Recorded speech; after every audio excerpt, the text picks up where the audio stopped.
सुप्रभात प्यारे बच्चों। आज हम पढ़ेंगे नया पाठ एक अधूरा घड़ा। प्रस्तुत पाठ में घड़ों के माध्यम से यह समझाया गया है कि यदि किसी व्यक्ति में कोई कमी है तो उसे निराश नहीं होना चाहिए, अपितु अपने अन्य गुणों को विकसित कर अपनी उपयोगिता सिद्ध करनी चाहिए, है ना। जरूरी नहीं है कि हर एक में सभी गुण हों, कुछ में कुछ कमियां भी होती हैं, लेकिन उनमें और भी गुण होते हैं अच्छे अच्छे, तो हमें उनके गुणों की तरफ ध्यान देना चाहिए। प्रस्तुत कहानी में यही बताया गया है कि दो मटके हैं, एक में छेद है और एक बिल्कुल साबुत है, लेकिन दोनों का स्वभाव कैसा है ये हम देखेंगे।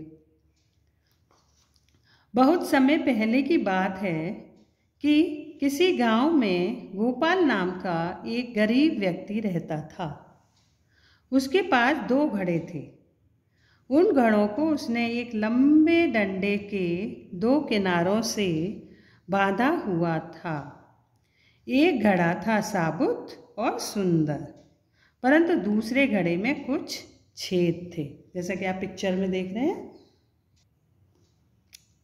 गोपाल गांव के जमींदार के घर पानी भरने का काम करता था।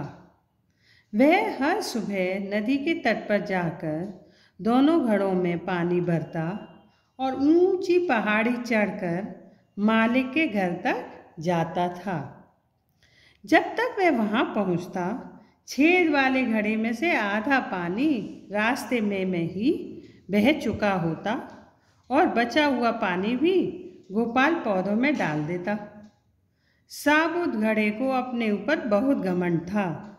उसकी बनावट बहुत सुंदर थी और उसका पूरा पानी काम में भी आ जाता था। छेद वाला घड़ा उदास और दुखी रहता, पर घड़े में छेद थे, इसलिए वह स्वयं को अधूरा समझता था। उसे अपनी कमी का एहसास था। यह भी बहुत बड़ी बात होती है कि कमी को अपनी को समझना, है ना।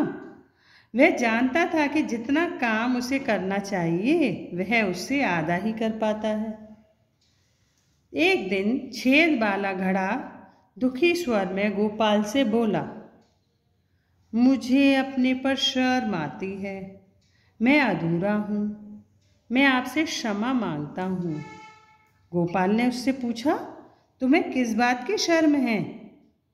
तो वह कहता है, आप इतनी मेहनत से पानी लाते हैं और मैं उसे पूरा नहीं रोक पाता, आधा पानी रास्ते में ही गिर जाता है।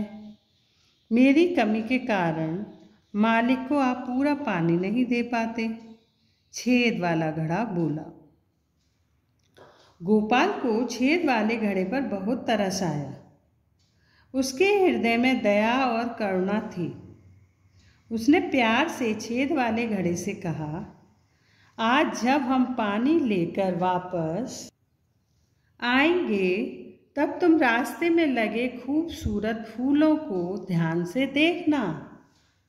इन फूलों के कारण रास्ता कितना सुंदर लगता है।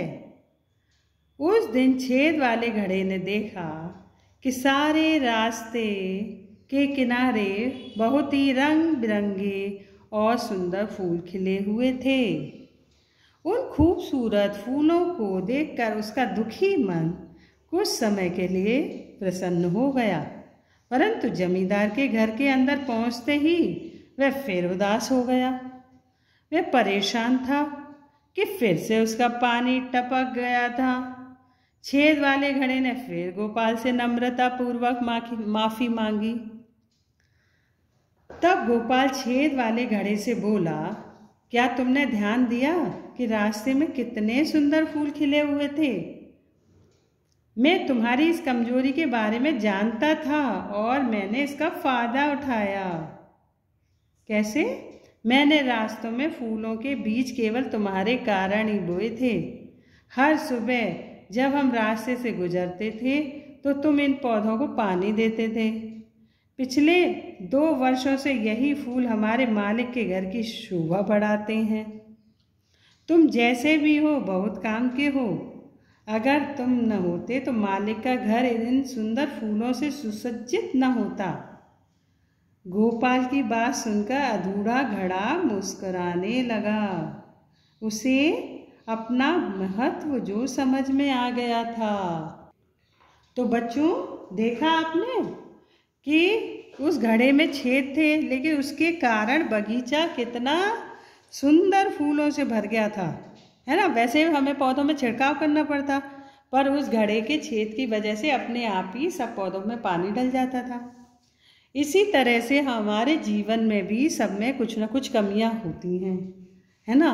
लेकिन हमें उन कमियों से घबराना कभी नहीं चाहिए, है ना।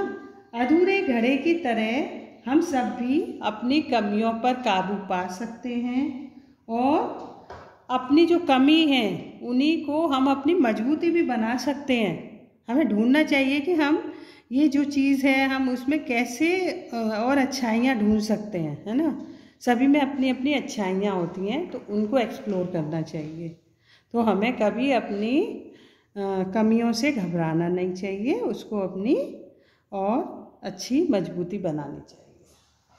तो इस पाठ को अच्छे से पढ़ेंगे और समझेंगे।